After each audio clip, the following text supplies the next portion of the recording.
why is it cold on top of a mountain is one of these questions where most feel like they should know the answer. I certainly did. Many seem to know the answer. I also thought I did. But then somehow everyone tells a different story. And this is how what I naively believed to be a quick Google search to brush up my knowledge somehow turned into a month-long endeavor to come up with a good explanation. And this video is for you if you really want to know how it works, so buckle up for a deep dive. But don't worry, we will start very easy with a simple model of a stationary atmosphere, and we will add more complexity with gravity and convection, wind later on. Especially wind blowing up a mountain and the associated expansion of air is often presented as the reason for cold mountains. And this might not be entirely wrong, but we will see that it is at least a very twisted way to put it. Anyway, more about this later, let's dive in. To build a model of an atmosphere, we first have to make some very basic considerations about heat and radiation. Objects that absorb radiation become warmer.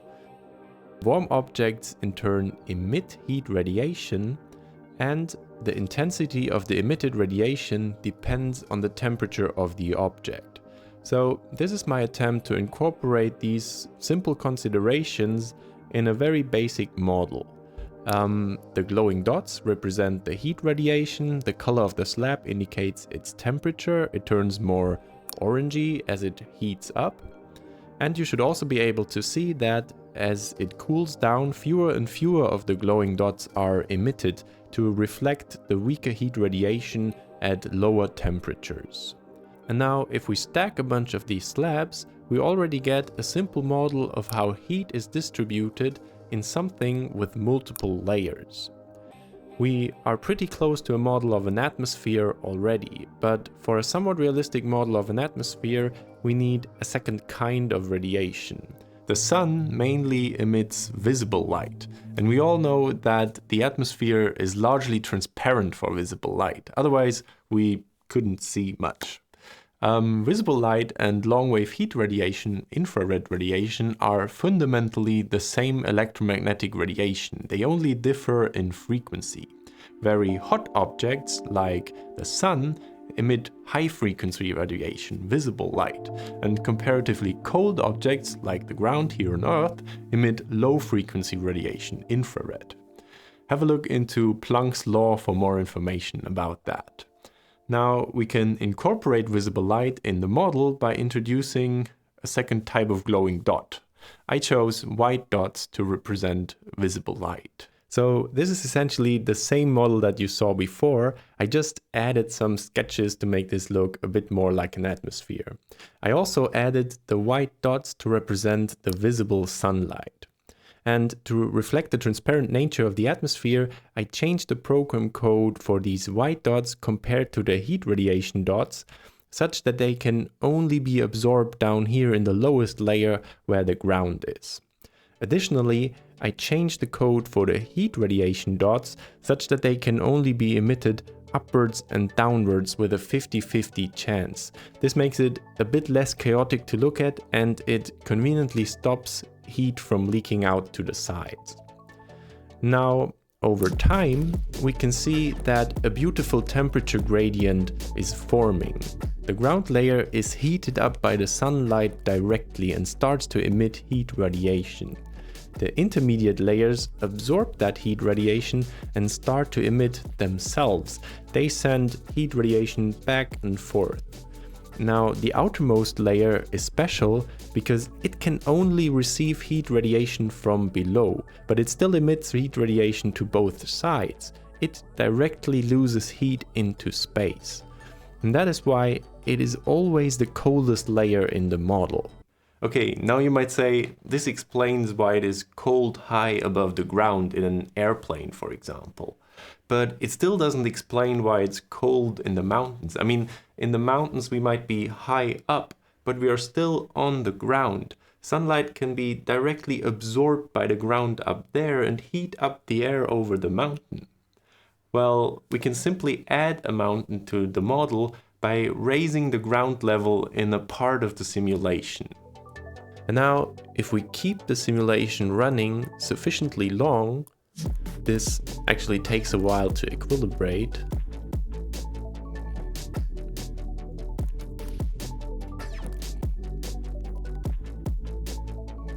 You can see that the layer above the mountain is still colder compared to the ground layer here on the right. It absorbs the same amount of radiation from the sun, but it still doesn't heat up as much.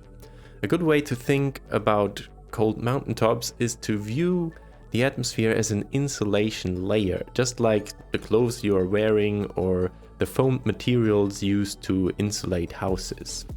A thick layer makes it difficult for heat to escape and leads to high temperatures below. And a thin layer, on the other hand, can't stop the transmission of heat that much and leads to lower temperatures. On top of a mountain, there's just not as much insulating atmosphere left above you. On the other hand, if you think about the thickness of the atmosphere with about 100 kilometers, you might think that the height of a mountain just doesn't play such a big role. However, this is misleading because of the unequal distribution of air in the atmosphere. The atmosphere is much denser at the bottom. Actually, at an elevation of only 5.6 kilometers, already half of the atmosphere is below you. So the height of a mountain actually really does play a role. Now, what if I told you that the outermost layer of our atmosphere, depends a bit on where you draw the boundary, is actually the warmest layer of our atmosphere? Its name, thermosphere, comes from its high temperatures with more than 1000 degrees Celsius, and it's heated up by X-ray radiation, extreme ultraviolet radiation, and by solar wind. Now, how is it possible that it's cold on top of a mountain if you are in between this warm ground level layer and the even hotter outer layers of our atmosphere? So far, we have mainly ignored one important aspect of our atmosphere that we've only briefly touched, its density gradient. Without gravity, gas tends to be distributed equally in the available space. But if we activate the gravity in the simulation, you can see that it becomes more crowded at the bottom. Gravity leads to a density gradient in the atmosphere, and the air down in the valley is much denser compared to the air high up in the atmosphere. We will come back to the thermosphere in a moment, but I want to quickly address one other point while we're talking about gravity. Some people claim that gravity alone should lead to lower temperatures in higher altitudes. They argue that atoms high up have more potential energy and should therefore have less kinetic energy left. You know, like a cannonball that is shot upwards that converts more and more of its kinetic energy into potential energy and slows down in the process. Then shouldn't atoms high up also be slower compared to atoms down below? You know, the speed and with that the kinetic energy of the atoms is correlated to the temperature of the gas, and therefore more potential energy and less kinetic energy would result in lower temperatures. Well, we can simply test if that is the case by monitoring the average speed in the upper and lower half of the simulation. As you can see, if we activate gravity, after some time, the average speed again fluctuates around the same value for both halves. This is a generally important finding. Thermodynamic systems do not equilibrate to the same total energy, but to the same temperature. In this case, it means that gravity alone cannot explain any temperature differences in the atmosphere. Now, back to the thermosphere. Let's incorporate the density gradient caused by gravity into our model atmosphere. The opacity of a layer now indicates its density, and the density has three important effects in the model as well as in real life. In a low density layer, the probability for heat radiation to be absorbed is lower, There are just fewer atoms or molecules that could be hit by any radiation. Secondly, in a low-density layer, heat radiation is emitted less frequently for the same given temperature. There are just fewer atoms or molecules that could emit anything. And lastly, in a low-density layer, the same amount of radiation absorbed leads to a larger change in temperature. The same amount of energy is simply distributed among fewer atoms. Additionally to the density gradient, I also introduced a third type of glowing dot. These violet dots to represent the radiation absorbed in the outer part of the atmosphere. Now let's keep this running for a bit.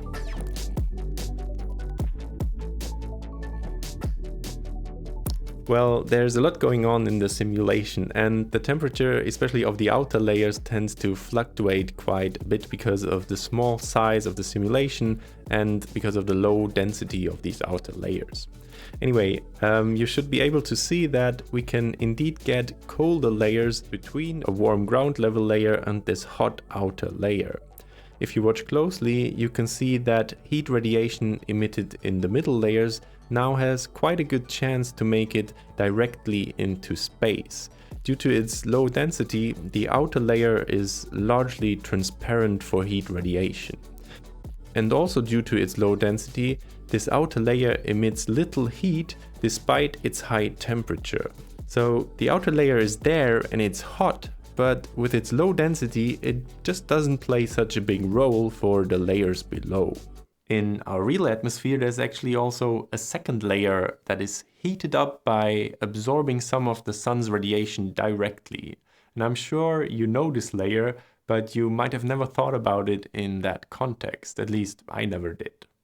It is the ozone layer, and it absorbs a large part of the ultraviolet light and protects us from skin cancer, and of course it also heats up in the process.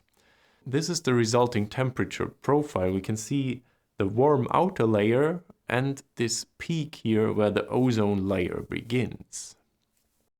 Of course, now we could try to reproduce this temperature profile by extending the model with yet another type of radiation that gets absorbed in some layer, but I don't think there's really a point in doing that. I hope that the model has already made it reasonably clear how the absorbed and emitted radiation of various layers can lead to such a temperature profile in the stationary atmosphere.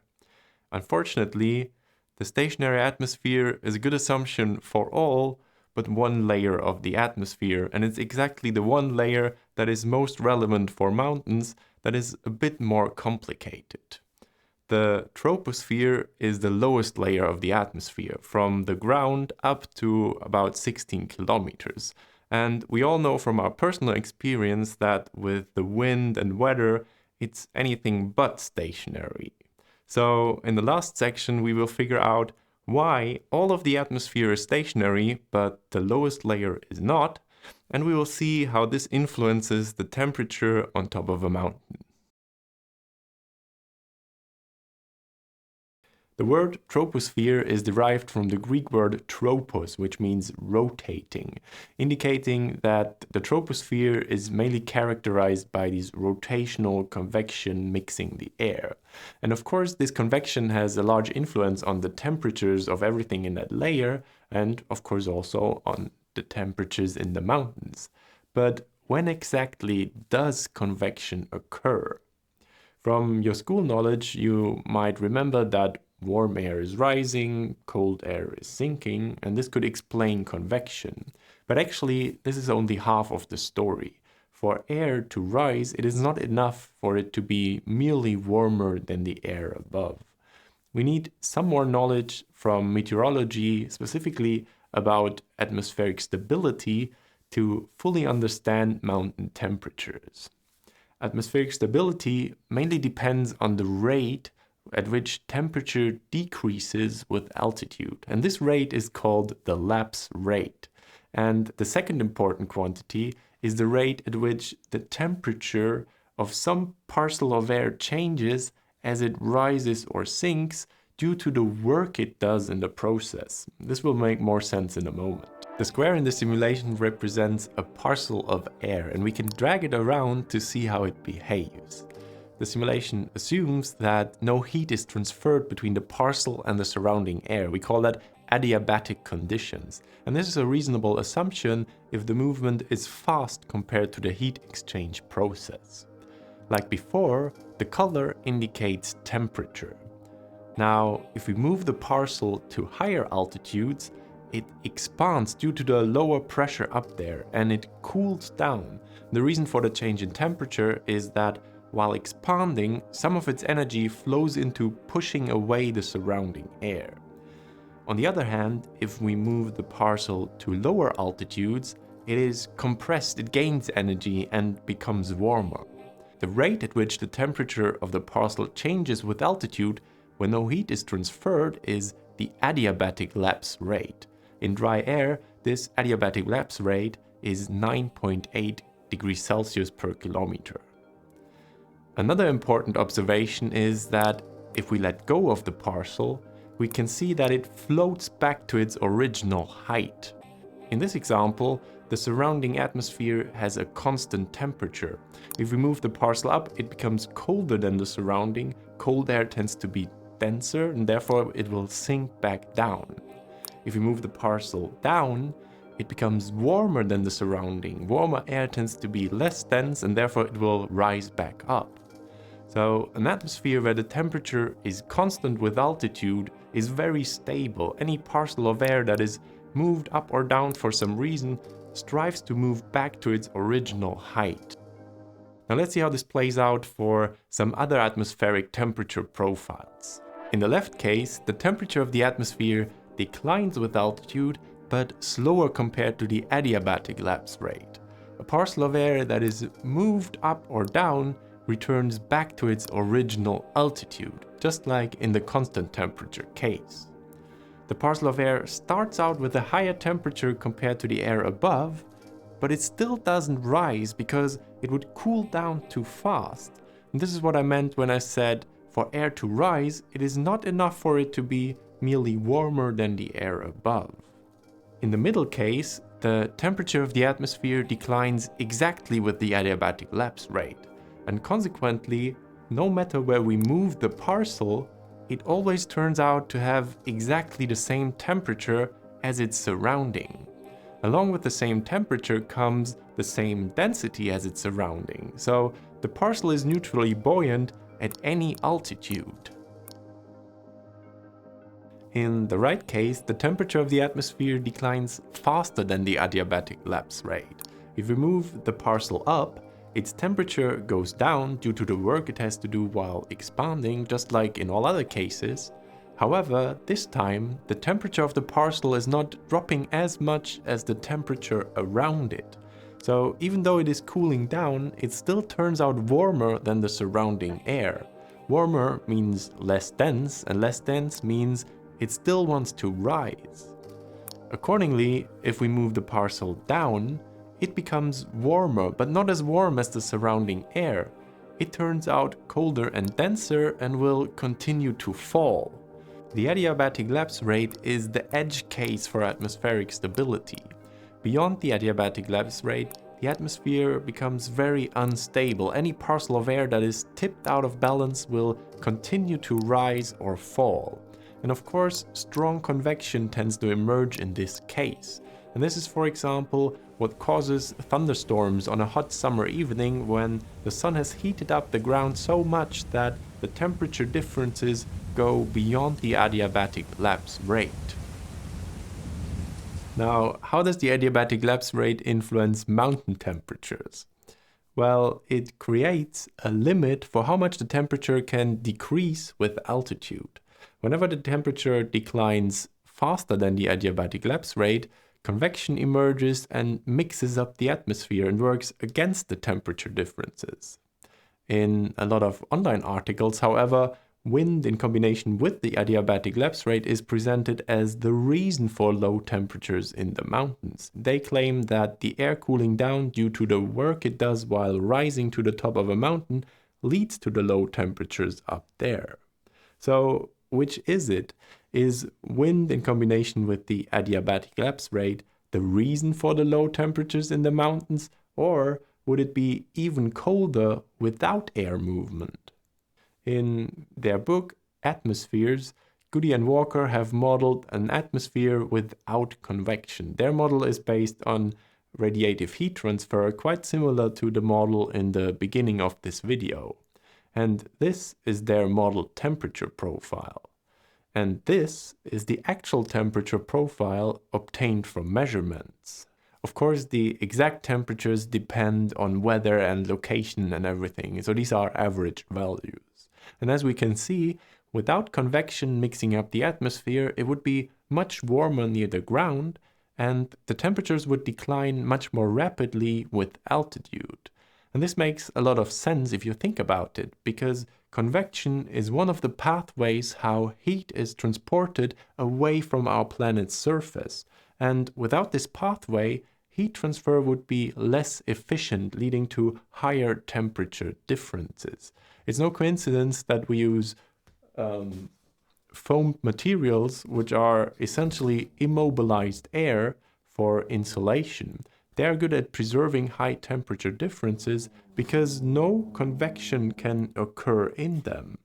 So is it wrong to claim that it's colder in higher altitudes because of convection and the work done by the rising air?